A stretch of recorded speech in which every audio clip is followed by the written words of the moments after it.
Thank you for showing up. Thank you all for showing up. Here we are again. Here we are again. George Floyd is dead. May he rest in peace. George Floyd leaves behind 2 daughters. The oldest, a young woman who had to watch her father being murdered on live television. Imagine that. Imagine that. His youngest daughter, 6 years old, lost her father too. And the world lost a little more of its humanity. In the face of racism, in the face of disregard for black lives, in the face of oppression and discrimination. And here we are again. I'm a black man. I'm about the same age as George Floyd. I have a daughter about the same age as his youngest daughter, and she's right here demonstrating with us today. A friend of mine wrote on Facebook yesterday, "I am George Floyd. I feel your knee on my neck. I feel the daggers in the thin fake smile of yours. And I feel the privilege in your silence." And here we are again. Here we are again in solidarity with our black and African brothers and sisters all over the world. We are more fortunate here in Denmark.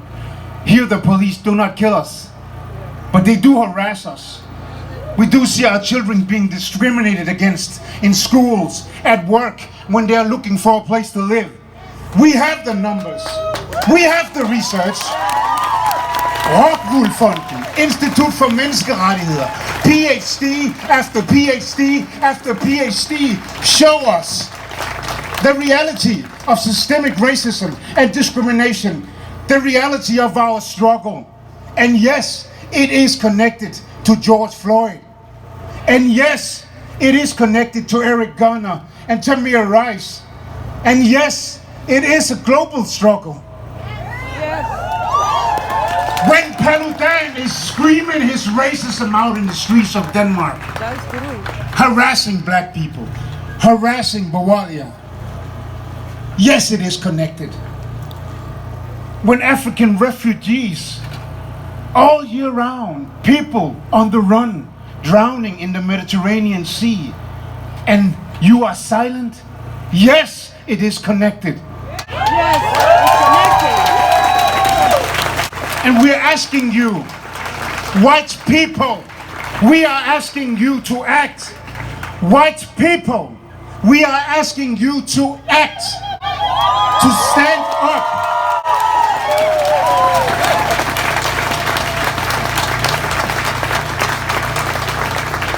You say you love us. I don't see that love.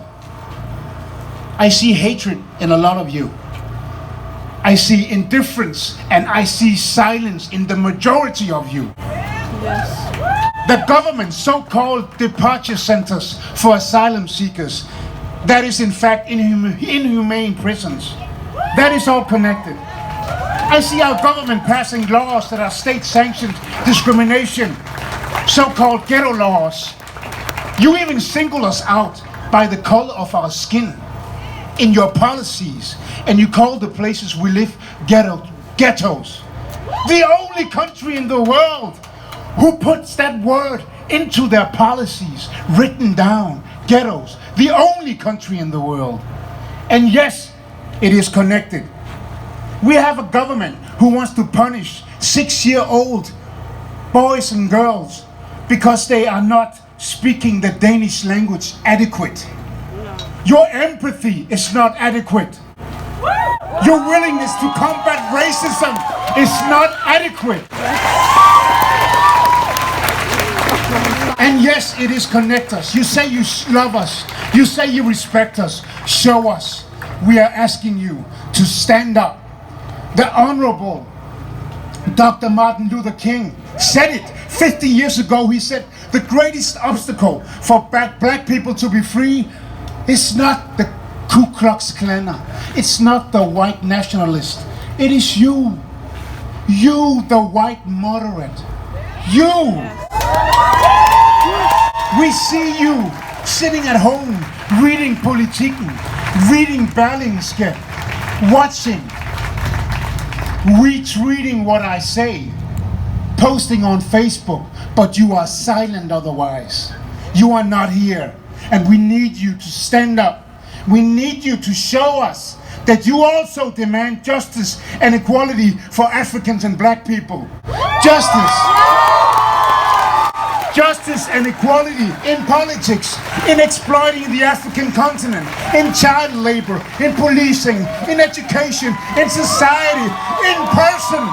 We need you in person, here, show up. I don't care you have black friends, stand up to them, for them, with them, in person. Get involved, take responsibility. You say you love us, show us. Show us. Start acting.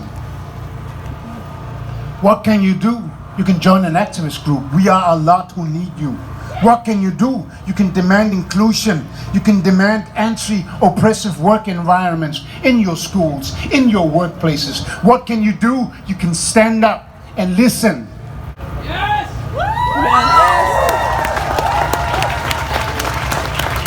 I presented a full anti-racism action plan for the Danish Parliament last year. The first time in the national history of politics. Why? And why is it not in effect now? We need you to stand up now. Get involved. Take responsibility. Now. And for you, the brothers and sisters, listen. Listen. Did you know that the mindsets, the values, the social justice thinking that Martin Luther King was born from, came from Denmark? Did you know that? He was trained alongside with Rosa Parks and many other social justice activists in Highlander Folk School in Tennessee.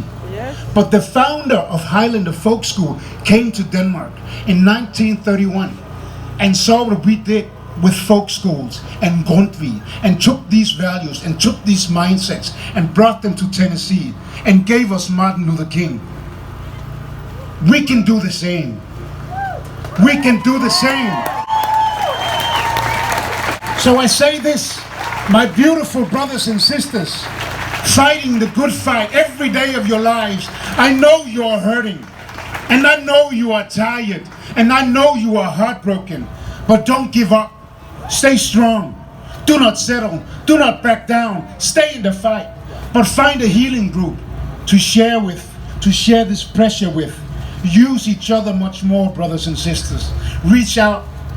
We need this, and we need to organize and mobilize. Collectively, we are strongest. Collectively, we can create a civil rights movement here in Denmark, and we need it collectively. Thank you. No justice! No justice! No